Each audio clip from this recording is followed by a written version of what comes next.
Schloss von 82 Jahren.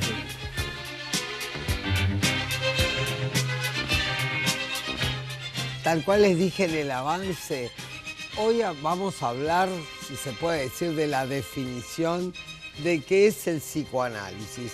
Por lo menos para el doctor Roberto Abdala, médico, psicoanalista, psiquiatra, mi invitado de hoy, y para mí, que soy la doctora Luisa Kremer.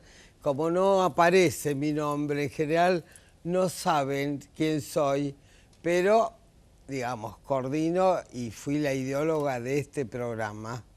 Y soy médica psicoanalista.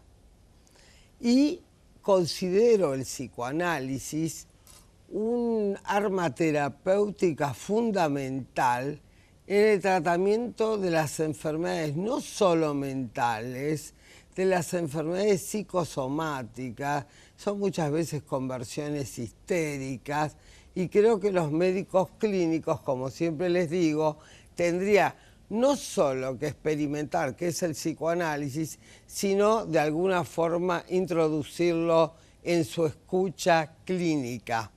Sé que hay mucha gente que lo hace, pero todavía faltan una gran cantidad, un gran porcentaje.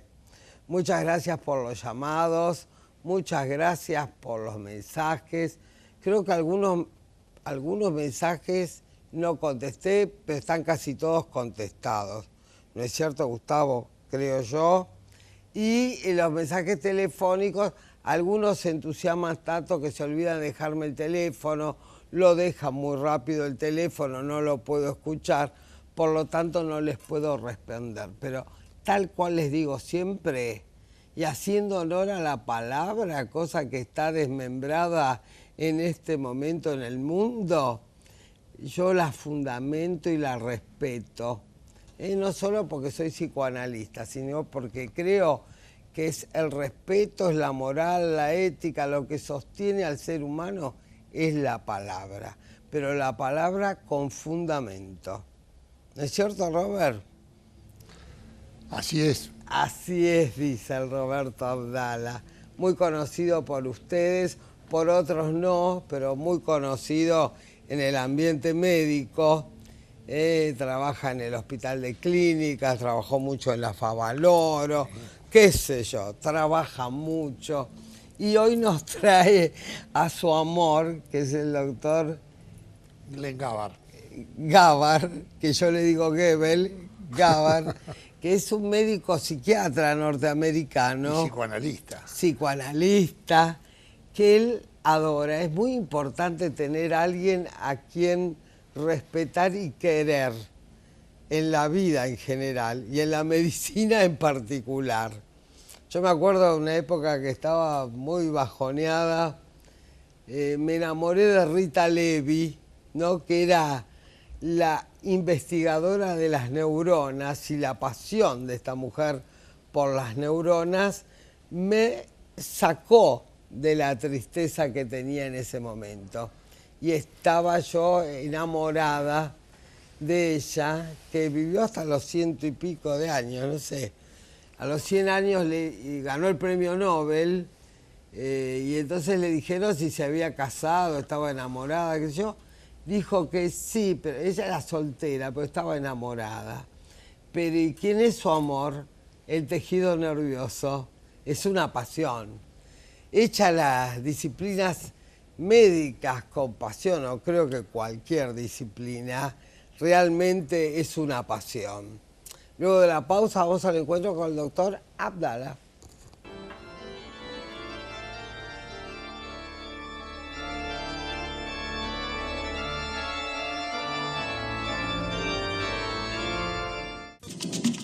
En el centro del país, el centro de las tendencias. Todas las tendencias, toda la diversión. Patio Olmos Shopping. Prepárate para disfrutar una experiencia única. Patio Olmos Shopping. Córdoba, Argentina.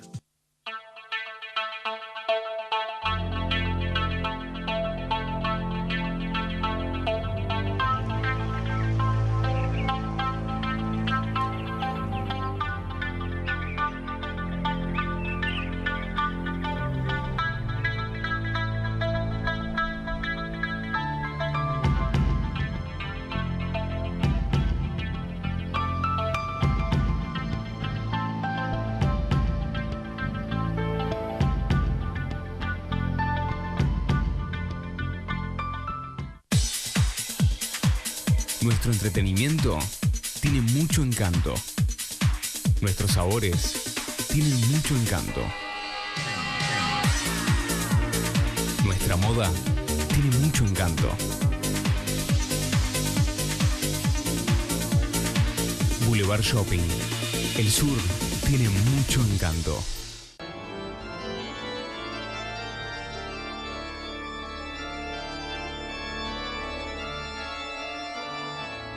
Hola, ¿qué tal? Bueno, tal cual les dije, acá estoy con el doctor Roberto Abdala, muy conocido, querido, respetado, estudioso, investigador, curioso. Bueno, no sé qué otra cosa te puedo decir. Muchas gracias primero por la invitación y además por todos estos elogios que me parece que exceden. ¿Son elogios? ¿Eh? Son realidades las que digo, ¿no? No todas son maneras. elogios, Bueno, son reconocimientos.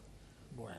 A lo que yo pienso, a lo que yo veo, a lo que escucho, no lo estoy diciendo de una ensoñación diurna, lo digo de realidad. Está bien, bueno. Qué mal nos ponemos todos, en general los neuróticos, pues somos todos neuróticos, cuando nos elogian, nos agasajan mucho, Da un poco de pudor. da un poco de cosa. Sí. Yo estoy mejor para la pelea por ahí, ¿no? Es decir, si tengo que... El ping-pong. Claro, con alguien. Claro, está Pero bien. si me dicen tantas cosas lindas, es como que me disuelvo en el aire. Está bien. Es Bueno, de terrible. todas maneras, muchas gracias por la invitación y por tus palabras. Me parecía interesante abordar el tema del psicoanálisis, algunos aspectos de él, a pesar de que la Argentina es uno de los 2 o 3 países donde más desarrollo alcanzó en el siglo XX, ¿no? Así es, señor. La ciencia de Freud y de todos los seguidores que vinieron después de Freud. Y bueno, como de esto se habla mucho, se opina bastante y a veces se critica o se trata de desvirtuar las enseñanzas del sabio de Viena, me parecía que era bueno, a los fines, digamos, de una mejor comprensión, algunos de los conceptos que se entienden mal. Por ejemplo, esto de que es un tratamiento interminablemente prolongado. Nada que ver. Yo creo que esto no es un error porque no es ese el sentido.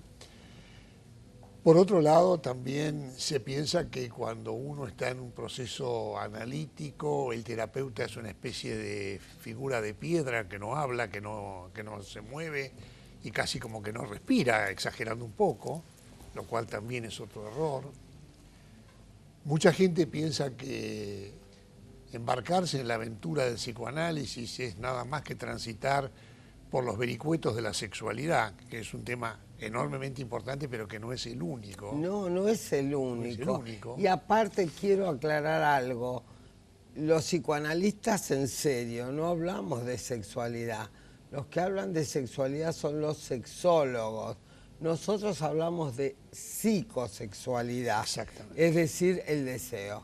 Que es bastante diferente a hablar de la sexualidad explícita. Está Es bien. totalmente diferente. Como dice mucha gente, el deseo está acá.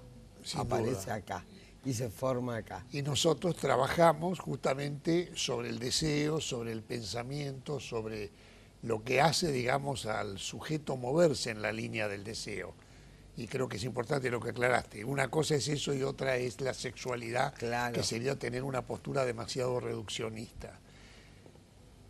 Otro de los temas que también se malentiende es que el proceso analítico es interminable y que es inconducente, que es ineficaz. De alguna manera, una de las figuras, digamos, que a mí me gusta como actor es Woody Allen, que muchas veces lo dice, que se pasa la vida uno analizando y no resolviendo nada. Bueno, esto es pero una él tenía caricatura. una hipocondría grave. Es muy difícil curar la hipocondría.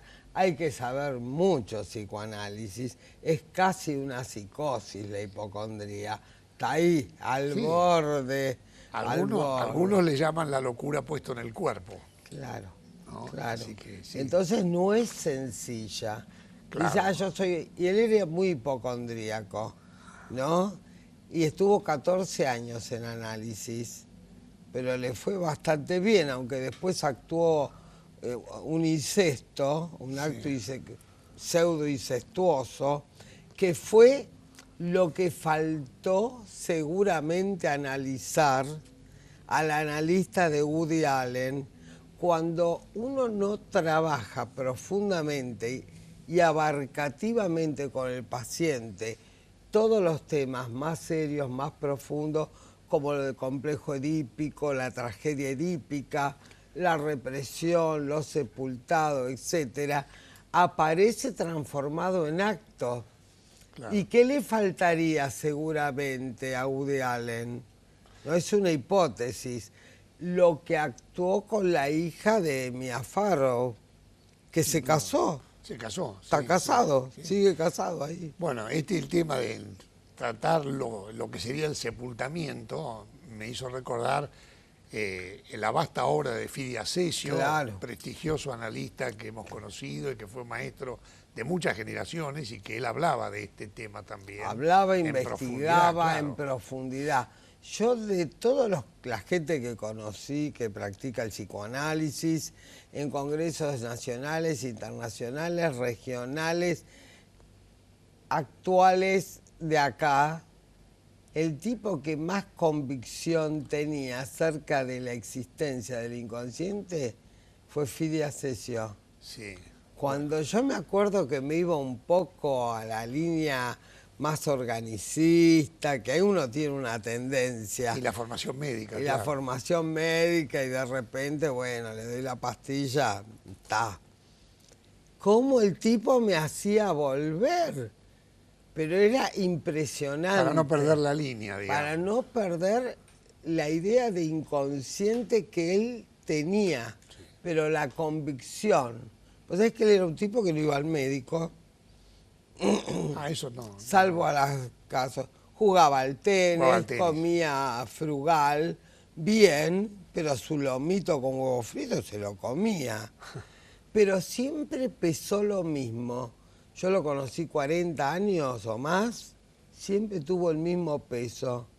Se mantuvo joven todo el tiempo, perdió un poquito de pelo, pero la actividad la mantenía rajatabla. Y con mucha lucidez, muchísima lucidez. Y es un maestro al cual yo le estoy agradecido también, como a tantos otros, no solo a Gabar, también Cesio y otros de nuestro país. Él está enamorado de Gabar, ahora nos va a decir por qué. Porque está fascinado que en Estados Unidos se encuentre un psicoanalista, creo yo. Sí, bueno, eso también es cierto. Sí, es cierto, claro. Sí.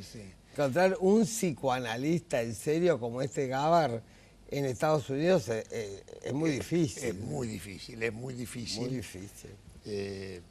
Mi concurrencia habitual al Congreso Americano de la especialidad de psiquiatría me llevó en una oportunidad que cuando me preguntaron cuál era mi profesión, psicoanalista, me miraron como si fuera un bicho raro, diciendo, pero eso todavía existe en Argentina. Claro.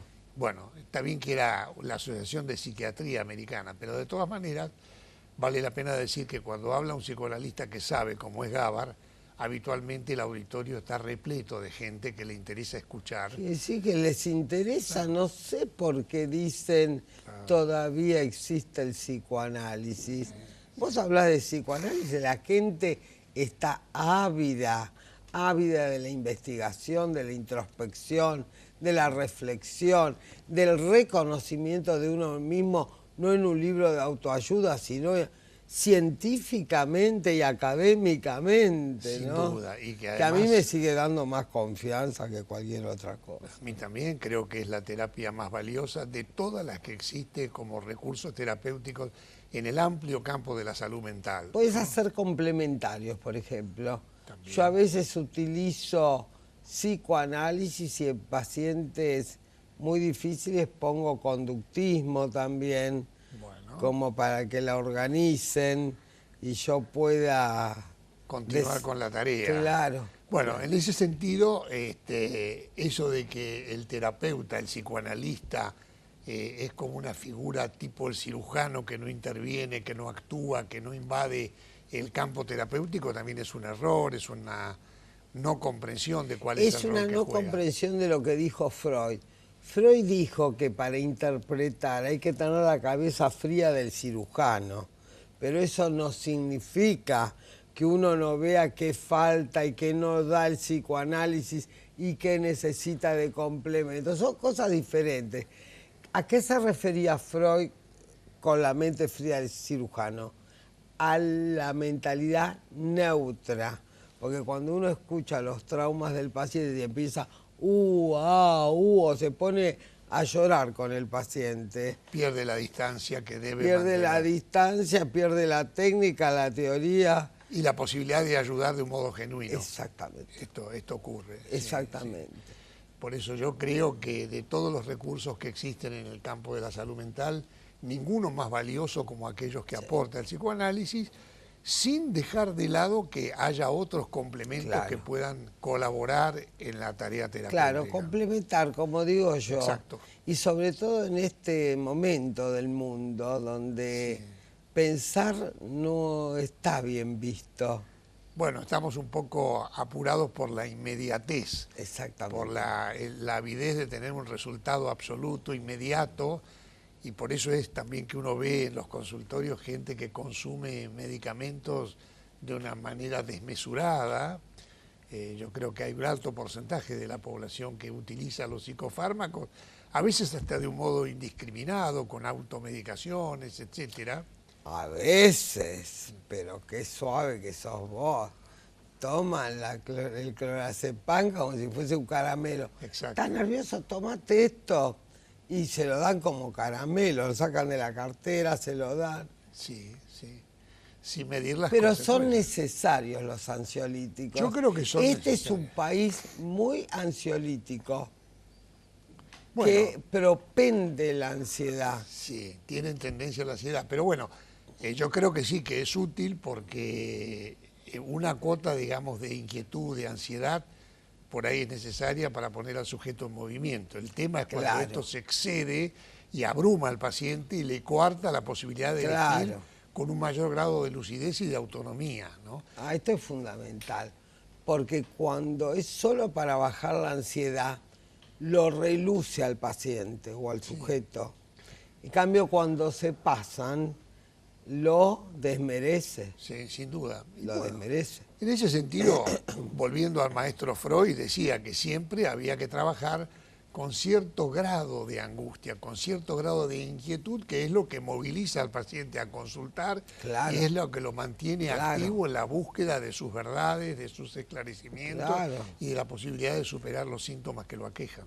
Claro, por eso se dice un poquito de angustia, un poquito de estrés, mueve, pero se dice desde la época de Freud, que lo tomó José Blecher, un gran psicoanalista argentino, y eso moviliza las defensas naturales del sujeto. ¿Qué pasa? Cuando el estrés es muy grande, el trauma es muy grande o la angustia es muy grande, se paraliza el sujeto. Se paraliza porque ahí el individuo pierde la capacidad de resiliencia, como dicen los neurocientíficos, ¿no? Vale decir, la capacidad de adaptarse, adecuarse y utilizar los recursos que de los que uno puede disponer para poder rearmarse y buscar otras alternativas. Muchos neurocientíficos están haciendo bastante lío también, confunden mucho, porque parece que encontraron la piedra filosofal. Tocas acá, te excitas, tocas acá, te deprimís, tocas acá. No es así. Sería una visión demasiado simplista, muy reduccionista. Muy reduccionista. A la gente le encanta. No hay como las neurociencias, ni saben qué es ni nada. Pero los neurocientíficos, algunos, lo que difunden es esto. Claro, en ese sentido vale la pena recordar acá a uno de los más distinguidos neurocientíficos, a quien tuve el privilegio de conocer, que es el doctor Eric Kandel, que fue premio Nobel de Medicina hace 7 u 8 años atrás, que es el que habló de la neuroplasticidad en experimentación animal, y a quien le debemos mucho de lo que hoy conocemos acerca de la memoria de corto y largo plazo, que fue un hombre, digamos, que aportó mucho a los conocimientos Conocemos, actuales. pero curamos el Alzheimer. No, bueno, el Alzheimer... ¿Prevenimos el Alzheimer o me quedo con lo que dijo Cesio? Acá vino un programa, habló de Alzheimer, fue fascinante, pero después es arrastrado por la neurociencia, por la autoayuda, por las psicoterapias. Él dijo, el Alzheimer, mal del alemán, es una sumatoria de olvidos que empiezan desde la vida.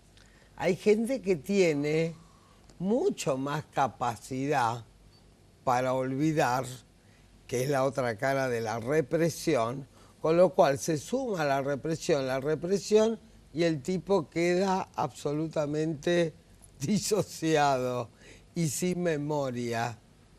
Claro, bueno, esto sería para toda una discusión con los especialistas en neurología y neurociencia. Absolutamente. Es un tema muy debatido y además que cada vez se observan más cuadros con enfermedad de Alzheimer, con deterioro. Y con Parkinson, hay mucho Parkinson. Y Parkinson también. Mucho Parkinson, no sé qué pasa. Bueno, en mi consultorio con Parkinson no me toca ver por la orientación mía, pero sí, seguramente eso ocurre también, sí.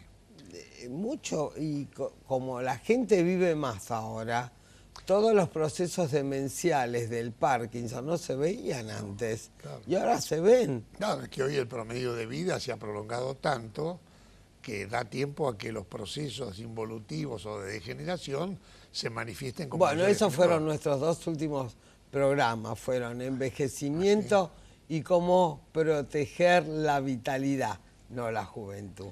Roberto, sos un placer, sos inteligente, vamos a amar a este Gabar, pero yo creo que él se representa con Gabar, porque todos en el fondo somos un poco tímidos, ¿no? Y entonces hablamos o de Rita Levi o de Gabar, pero hay un pudor de hablar de todos los conocimientos que uno ya ha incorporado. Sí, si pudiera decir algo más, ya que estamos en este programa que tanto quiero y al cual tantas veces me invitaste, al doctor Gabar le debo mucho de lo que aprendí, además de a otras personas, pero además le estoy muy agradecido particularmente este año que nos hizo la deferencia de venir a dar una charla con absoluto desinterés y generosidad en el Servicio de Salud Mental del Hospital de Clínicas, con un aula repleta de gente. Qué placer. Gente que de otra manera no hubiera tenido la oportunidad de escucharlo y que vino en oportunidad del Congreso Internacional de Psicoanálisis que se celebró este año en el mes de julio en la Argentina. Sí, no tiene mucha difusión. No tuvo mucha difusión. No. Y el tema era la intimidad, que era lindo tema, un tema precioso. Bueno, hay tantos temas, cuando uno se encuentra con alguien del mismo palo, sobre todo, ¿no? Y del mismo hospital. Y del mismo hospital, el Olimpo de la Medicina, sala 4 de Medicina, el Olimpo de la Medicina. Bueno, está bien, Gerardo. ¿Te puedo dar los dulces de Silvia Susana Blanco? Ah, pero muchas gracias, Silvia. ¿Y los vinitos? Siempre, siempre es muy generosa. Le agradezco muchísimo, primero a vos, la invitación que tan gentilmente me hacés, y a Silvia, que siempre es atenta. Es muy generosa, Silvia. Es muy generosa y además las cosas que manda son riquísimas. Muchas gracias. Gracias, Robert. ¿Cómo agradecerte? Antes de fin de año te invito de vuelta, no me importa. Gracias. Luego de la pausa vamos a las reflexiones finales, Gerardo.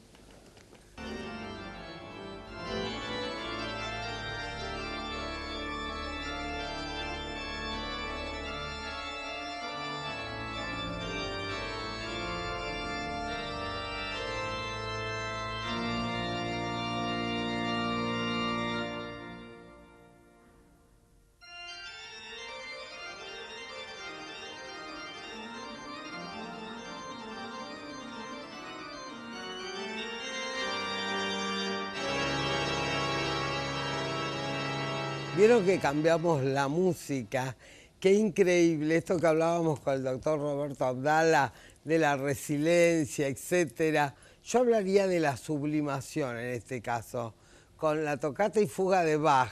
A mí me sonaron en la Escuela Nacional de Música de la Argentina, porque te hacían dar un concierto ya en el tercer año, y era tocata y fuga de Bach.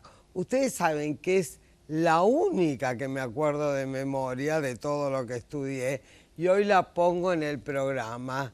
Sí, mucho, no les gusta mucho a los chicos más jóvenes, pero a mí me encanta realmente y es un placer para mí poder haber transformado una desgracia en algo placentero, como es este programa, y es su música, y es su gente, y toda la gente que lo hace, realmente es una construcción como las que hacemos en psicoanálisis.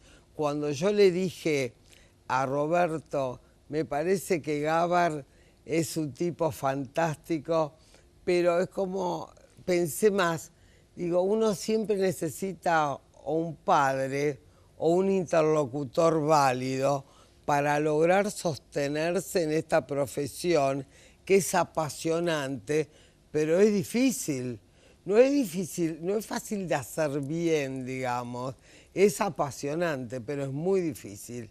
El tema de qué es el psicoanálisis realmente es fundamental para que la gente sepa y redefina dentro de sí mismo de qué estamos hablando. Yo siempre, cuando me preguntan a mí la gente me dice, ¿cómo sé yo si mi terapia es buena o qué estoy haciendo? Le digo, pregúntele a su terapeuta qué hace. Nos vemos.